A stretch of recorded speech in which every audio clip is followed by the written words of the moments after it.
Everyone, তো কেমন আছো তোমরা? আশা করি তোমরা সকলে খুব ভালো আছো। সিম্পল ব্লগস উইথ অনুষী চ্যানেলে তোমাদের সকলকে স্বাগত। আমিও ভালো আছি। আজকে নিয়ে চলে এসেছি তোমাদের জন্য আরও একটা ভিডিও। তো আজকে হতে চলেছে একটা দারুণ রেসিপি ভিডিও। তো দেখে নিশ্চয়ই তোমরা বুঝতেই পারছো আজকে কিসের রেসিপি দেখাবো। তো চলো আজকে রেসিপিটা শুরু করা যাক, আর দেখতে থাকো স্টেপ বাই স্টেপ সমস্ত কিছু আজকে কিন্তু দেখাবো রেসিপিটার মধ্যে।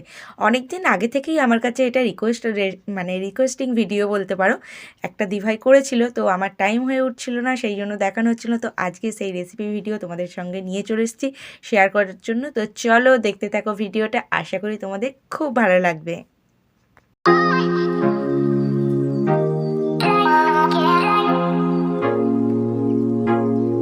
তো বন্ধুরা, প্রথমেই গ্যাসটা অন করে আমি বসিয়ে দিয়েছি কড়া, আর কড়াতে দিয়ে দিচ্ছি সর্ষের তেল। রান্নাটা হবে সর্ষের তেলে। তো প্রথমে আমি এখন বানাচ্ছি চিকেন। তো চিকেন কষা হবে, তার জন্য সর্ষের তেল দিয়ে দিচ্ছি। আর সর্ষের তেলের মধ্যে আমি প্রতিবারের মতো একটু চিনি দিয়ে দিচ্ছি। চিনিটা একটু লাল হয়ে গলে যেতে দিয়ে দিচ্ছি পেঁয়াজ কুচি। তো পেঁয়াজটা একটু লাল লাল করে ভাজা হয়ে গেছে, এখন দিয়ে দিলাম রসুনটা আমি একটু তাড়াতাড়ি দিই, তোমরা সকলেই জানো। আর লঙ্কা গুঁড়ো, হলুদ গুঁড়ো দিয়ে দিয়েছি। তারপরে একটু ভাজা ভাজা হতে তারপরে আমি কিন্তু আদাটা দিয়েছি। আর দেখো মশলাটা কিন্তু আমার একদম রেডি, পাশ থেকে তেলও ছেড়ে দিয়েছে। এবার আমি চিকেনটা দিয়ে দিচ্ছি। তো চিকেনটা দিয়ে ভালোভাবে কষিয়ে নেব, অবশ্যই খুব ভালোভাবে কষিয়ে নিয়ে মিশিয়ে নিয়েছি। এবার চাপাতি দিয়ে জল ছাড়াই আমি চিকেন কষাটা বানাচ্ছি। তো দেখো এই পর্যায়ে কষানোটা কমপ্লিট হয়ে গেছে, নুনটা দিয়ে দিয়েছি। আর দেখো চিকেন কষাটা কিন্তু আমার একদম রেডি হয়ে গেছে। তারপরে বসিয়ে দিয়েছি আলুর তরকারি, শুকনো শুকনো আলুর তরকারি হচ্ছে। তো শুকনো শুকনো এরকম আলুর তরকারি কার কার খেতে ভালো লাগে বলে তো। আর এদিকে আলুর তরকারি করতে করতে এই যে জোগাড় রেডি করে ফেলেছি, এগুলো হচ্ছে আদা কুচি, অন্য কিছু ভেবো না। আর এদিকে ময়দা মেখে রেখেছি। ময়দাটা একটু নরম হবে, লুচি পরোটার আমরা যেরকম মাখি তার তুলনায় একটু নরম। আর এদিকে এই দেখো এক ঝুড়ি পেঁয়াজ, কাঁচা লঙ্কা গোচ্ছাখানিক নিয়ে বসেছি। এগুলো এখন কোঁচাতে হবে। এই যে আমার কোঁচানো পুরো রেডি হয়ে গেছে। আদা কুচি, কাঁচা লঙ্কা কুচি, ধনেপাতা কুচি, আর এদিকে আছে পেঁয়াজ কুচি। তো চলো পেঁয়াজগুলো দেখো একবারে পাতলা পাতলা স্লাইস করে কেটে নিয়েছি, যাতে সিদ্ধ হতে বেশিক্ষণ না টাইম লাগে। তো সমস্ত কিছু আনাজটাই আমার এখানে কোটা হয়ে গেছে। এবার আসল জিনিসটা, মেন জিনিসটা বানাতে বসবো। তো চলো বন্ধুরা, চিকেন কষা আর আলুর তরকারি তো হয়ে গেছে, এবার আসল জিনিসটা তো লাগবে, কি দিয়ে না হলে খাবো। তো চলো এদিকে দেখো গোল্লাগুলো কেটে নিয়েছি, আর এদিকে ডিম বার করে নিয়েছি, আর সমস্ত মশলা পাতি জোগাড় করে নিয়েছি। ওখানে বাটিতে আছে নেড়ো গুঁড়ো, ব্রেড ক্রাম্বস। তো ব্রেড ক্রাম্বস হলেও হবে, নেড়ো গুঁড়ো। আর এদিকে দেখো একটা কিন্তু মোগলাই আমার রেডি হয়ে গেছে। এবার চলো তোমাদেরকে দেখিয়ে দিই কীভাবে আমি মোগলাইটা বানালাম। তো দেখে নাও কিভাবে বেলছি। মোগলাইয়ের আসল কাজ হচ্ছে বেলাটার দিকে, আর ময়দাটা অবশ্যই একটু নরম করে মেখো, নাহলে কিন্তু টানতে পারবে না। বেশি শক্ত হয়ে গেলে টানতে পারবে না, তখন কিন্তু ছিঁড়ে যাবে। আর মোগলাইয়ের যে এটা রুটিটা বেলা হয়, সেটা কিন্তু খুব মোটা হলে খেতে একদমই ভালো লাগে না, একটু পাতলা হবে বেশ, তবেই কিন্তু খেতে বেশি ভালো লাগে। ভেতরের মশলাটাই শুধু মুখে পড়বে, এই রকম। রুটিটা বেশি মোটা হলে সেই ময়দা ময়দা খেতে লাগে।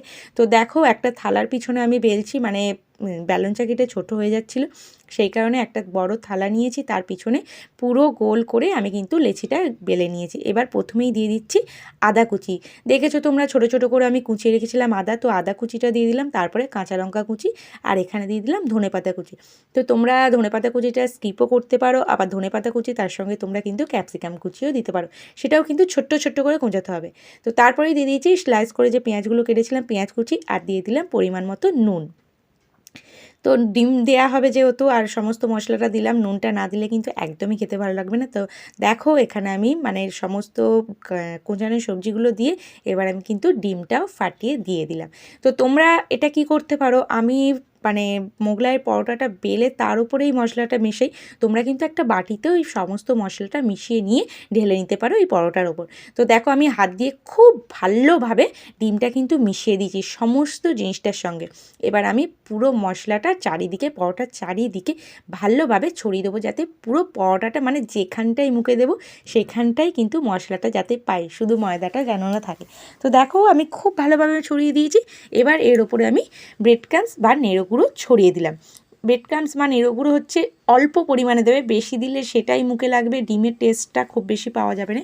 যেটুকু মানে ডিমটা যাতে গড়িয়ে না যায়, যেটুকু পরিমাণে লাগে সেইটুকু। এবার দেখো খুব আস্তে আস্তে আমি মোগলাই পাউডারটা কিন্তু ভাঁজ করছি।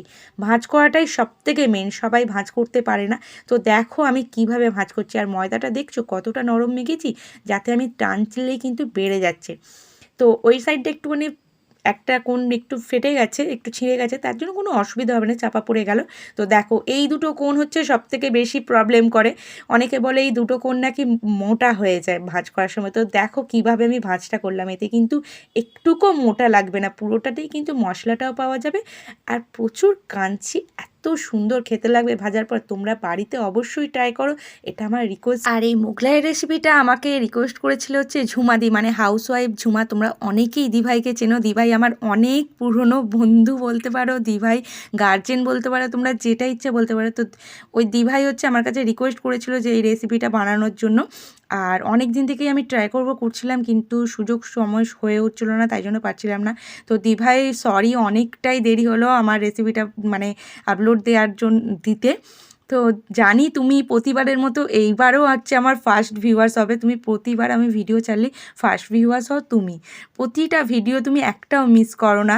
দেখো তো এইটাও দেখবে। তো আমি তোমার কাছে খুবই মানে দুঃখিত যে এতটা দেরি হলো আমার রেসিপিটা আপলোড দিতে।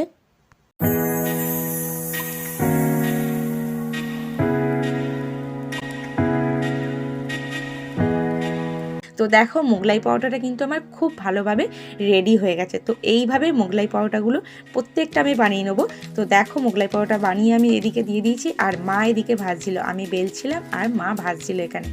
আর এই কড়াতে খুব ভালো মোগলাইটা ভাজা যায় না, কড়াই বলো ননস্টিকি বলো এগুলো ছোটো হয়, মোগলাইটা যেহেতু বড় মুড়ে গেলে না উল্টাতে প্রচণ্ড সমস্যা হয়, তাই জন্য একটা সিলভারের ডিশই বলো যেটাই বলো, এটা মানে মেনলি মোগলাই ভাজার জন্যই আমাদের রাখা থাকে। তো এতেই দেখো তেলটা দিয়ে ভালোভাবে মা ভেজে নিচ্ছে এপিট ওপিট করে। আর দেখবে কত সুন্দর ফুলকো, এত সুন্দর ফুলে উঠেছে না যে কি বলবো। এখন তোমাদের সঙ্গে আমি ভিডিওটা এডিট করছি আর কথা বলছি, এখনই মানে আমার আবার মোগলাই খাওয়ার ইচ্ছা শুরু হয়ে যাচ্ছে, এতটাই লোভ লাগবে। তো দেখো বন্ধুরা কত সুন্দর দেখছো, 2 ফিটটা একটু কড়া করে, মানে খুব কড়াও নয়, একবারে পাঁপড় ভাজার মতো হবে না, আবার খুব একবারে সাদাও হয়ে থাকবে না। তো এই পর্যায়ে দেখো আমার মোগলাইটা কিন্তু একদম ভাজা কমপ্লিট হয়ে গেছে, আমি তেল থেকে তুলে নিলাম। তো চলো বাকি মোগলাইগুলো ভাজবো, সমস্তটাই তোমাদের সঙ্গে শেয়ার করছি। আরও একটা মোগলাই আমি বেলে তোমাদেরকে দেখিয়ে দিচ্ছি। তো দেখো তোমরা ভিডিওটা, আশা করি তোমাদের ভালো লাগবে এবং তোমরা ভালোভাবে বুঝে নিতে পারবে কিভাবে করতে হবে। তো চলো দেখো আবার আমি থালার উপর নিয়ে নিয়েছি তেল, সর্ষের তেল দিয়েই অবশ্যই বেলছি, সর্ষের তেল নিয়ে নিয়েছি আর একটা গোল্লা নিয়ে নিয়েছি। সেই একইভাবে আমি কিন্তু পুরো থালাটা জুড়ে কিন্তু গোল্লাটা চাড়িয়ে নেবো। তো কীরকম পরিমাণে ময়দাটা মাখতে হবে সেটা তোমরা বুঝতেই পারছো, আমি বারবার একই কথা বলছি, ময়দাটা কিন্তু একটু নরম মাখতেই হবে, আবার খুব নরমও নয়, একটু নরম থাকবে তুলনামূলক। আর যেরকম ময়দা মাখার সময় আমরা ময়াম দিই, মানে লুচি পরোটার জন্য যেভাবে মাখি সেই সেম পর্যায়ে মাখবো। আর এখানে আমি দেখো ধনেপাতাটা স্কিপ করেছি, এটা বাবু খাবে, ও ধনেপাতা খেতে চায় না। লঙ্কাটাও দিয়ে ফেলেছিলাম, কিন্তু লঙ্কাটা বেছে বেছে আমার ফেলতে বলেছিল। তারপরে পুরো সেম প্রসেস আছে। তো ধনেপাতা তোমরা নাও দিতে পারো, শুধু পেঁয়াজ, কাঁচা লঙ্কা আর আদা কুচি দিয়েও তোমরা করতে পারো। তো এইগুলো মেনলি লাগবে। আর ধনেপাতা বা ক্যাপসিকাম কুচি এইগুলো হচ্ছে তোমরা দিতেও পারো, না দিতে পারো, তোমাদের ইচ্ছা অনুযায়ী দিলে কিন্তু টেস্ট দারুণ হয়, অসম্ভব সুন্দর হয়। আর দোকানের থেকে কম খেতে টেস্টই হয় না, দোকানে বঞ্চ নেড়ো বেশি দেয় বলে চিমড়ে টাইপের হয়ে যায়। তোমরা বাড়িতে একদিন অবশ্যই বানিয়ে দেখো, খেতে কিন্তু দোকানের তুলনায় তোমাদের আরও সুন্দর হবে। তো চলো এই মোগলাইটাও আমার বেলা কমপ্লিট হয়ে গেছে, এবার আমি প্রত্যেকটা মোগলাই ভেজে নিই, তারপরে আবার ফিরে আসছি।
তো বন্ধুরা মোগলাইগুলো দেখো এখানে সমস্তটাই ভেজে রেডি করা হয়ে গেছে, আর এদিকে আছে আলুর তরকারিটা, আর এদিকে স্যালাডগুলো কুচিয়ে নেওয়া হয়েছে। আর বাবুর জন্য এখন প্লেটটা রেডি করছি, মানে বাবুর ঘুম পেয়ে গেছে, ও খাবে বলে বায়না করছিল, তাই জন্য ওর জন্য দেখো থালাতে আমি মোগলাইগুলো কেটে রেডি করে দিয়েছি, আর তার সঙ্গে দিয়েছি শসা ও পেঁয়াজ, যেহেতু খায় না, আর টমেটো সস দিয়ে মোগলাই দিলেই এমনি খাওয়া হয়ে যায়, আর তার সঙ্গে চিকেন বা আলুর তরকারি কিচ্ছু লাগে না।